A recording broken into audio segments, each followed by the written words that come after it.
Sa ibang balita, tiniyak ng NCRPO na bibigyan ng hustisya ang mga nabiktima ng 2 miyembro ng PSG. Kaugnay nito, hinikayat din ng mga otoridad ang iba pang posibleng nabiktima ng mga ito na dumulog sa kanila. Narito ang ulat ni Alvin Baltazar. Ipupursige ng National Capital Region Police Office ang kasong kriminal laban sa 2 miyembro ng Presidential Security Group na sangkot sa panduloob sa isang auto shop sa Fairview kahapon ng madaling araw. Ayon kay NCRPO Chief Police Director Leonardo Espina, tila biyasang-biyasa ang 2 sundalo na sina Sergeant Marvin Gatan at Corporal Bobby Ates sa ginawa nitong pambibiktima sa kawawang sibilyan na dapat sanay kanilang pinoprotektahan. Hindi malayo ayon sa NCRPO Chief na hindi itong unang pagkakataong ginawa ng 2 sundalo ang naturang sa kasong robbery in band at illegal possession of firearms ay posibleng masibak pa sa serbisyo. We were drinking prior to the robbery hold-up. It's the robbery hold-up, and then after that, they back again. It's very telling. Kumbaga, sanay ito mga ito.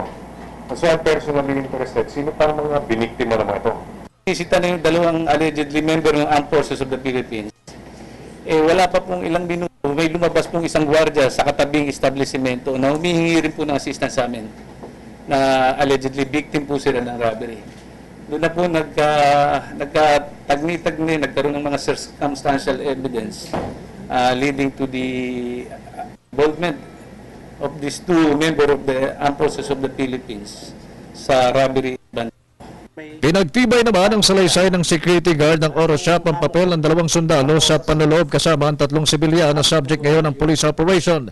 Walang pag-aalinlangan ng guard na si Manolo Pontes na sinagatan at Ates ang 2 sa 5 suspect na pumasok sa binabantayan niyang auto shop kasama ang 3 pang nakatakip naman ng panyo sa kanilang. Yung amo nakaposas na at duguan na yung ulo. Habang sila sa hagdanan, madalas akong lumilingon at tumitingin kung anong klaseng mga damit, kung anong klaseng mga sapatos, anong klaseng mga...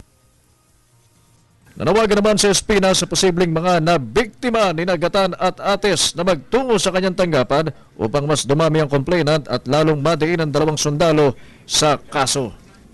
Would like to prompt all victims who may recognize the faces of those who were arrested to please go to my office, and we will solve the cases that they may have perpetrated against you, and we will give you justice. Para sa Telebisyon ng Bayan, Alvin Baltazar.